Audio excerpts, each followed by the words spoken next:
5,000 का नोट लेकर मैकेनिक के पास गया। इस इंफॉर्मेशन को उन रिक्शा ड्राइवर को लाजमी सेंड करे। अस्सलामुअलैकुम, खुशामदीद कहता हूँ अपने यूट्यूब चैनल के ऊपर। ये वाली वीडियो बनाई जा रही है उन रिक्शा ड्राइवर के लिए जो लोग अपनी तसल्ली किए बगैर मैकेनिक के हथे चढ़ जाते हैं और मैकेनिक उनके साथ वो करता है आप लोगों ने सोचा भी नहीं होता। मैंने अपनी पिछली वीडियो में आप लोगों को बताया था, मैं 5,000 का नोट लेकर मैकेनिक के पास गया, लेकिन वो मैकेनिक कुछ इस तरह का था। उसने मुझे वो बताया जो आप लोगों को कोई भी मैकेनिक नहीं बताएगा। आज के दौर में हर बंदे की ज़रूरत है पैसा कमाना है। वीडियो को कंप्लीट देखें।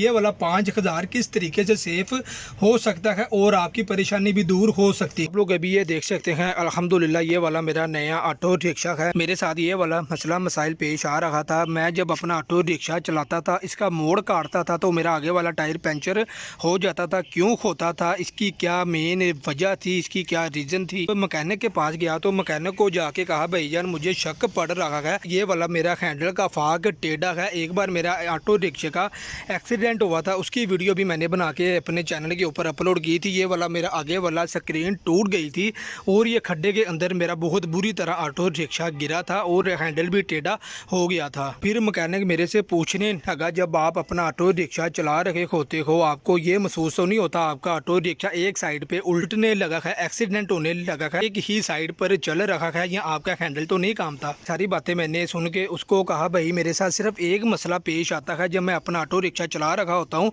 तो इसका जो हैंडल है वो हल्का हल्का वाइब्रेट कर रहा होता है। तो फिर वो मुझे बताने लगा, कहता है इसकी एक ही रीज़न होती है, जब आपके आगे वाले टायर पे खवास ज़्यादा होगी तो आपका आगे वाला हैंडल लाजमी कांपेगा और वाइब्रेट भी करेगा। मैंने कहा भाईजान ये बात आपकी राइट पर है, मुझे अब इसका हल बताएं, ये मेरा टायर पंचर क्यों होता है। फिर वो मुझे कहने लगा, कहता भाईजान इसका ये वाला सारा टायर खोलना पड़ेगा, खोल के जहाँ पे एक्सल होता है एक्सल के अंदर इसकी हब होती है के अंदर से चेक किया जाएगा इसका कोई बैरिंग तो नहीं ख़राब या कोई चीज़ अंदर से ऐसी टूटी तो नहीं हुई या इसकी अलाइनमेंट तो नहीं ख़राब जिसकी वजह से आपका ये आगे वाला टायर बार बार पंचर हो रहा है। कहने के आगे वाली हब खोली, सारा कुछ चेक किया, वो अल्हम्दुलिल्लाह मेरा सब कुछ ठीक था। तो रिक्शे के हैंडल की हब के साथ आपका टायर पंचर होने का जवाब ही पैदा नहीं होता। अगर आपकी फाग टेढ़ी भी है तो आपका आगे वाला टायर पंचर नहीं हो सकता। फिर मुझे मैकेनिक ने कहा आप अपनी ट्यूब चेंज करवाएं, पुरानी ट्यूब को काट के नई ट्यूब के नीचे रखें, आगे वाले टायर पे हवा 65 पाउंड लाजमी होनी चाहिए। करता हूँ आपको आज वाली वीडियो अच्छी लगी होगी। अगर वीडियो अच्छी लगी है तो वीडियो को लाइक लाजमी कीजिएगा। इस इंफॉर्मेशन को उन रिक्शा ड्राइवर को लाजमी सेंड करें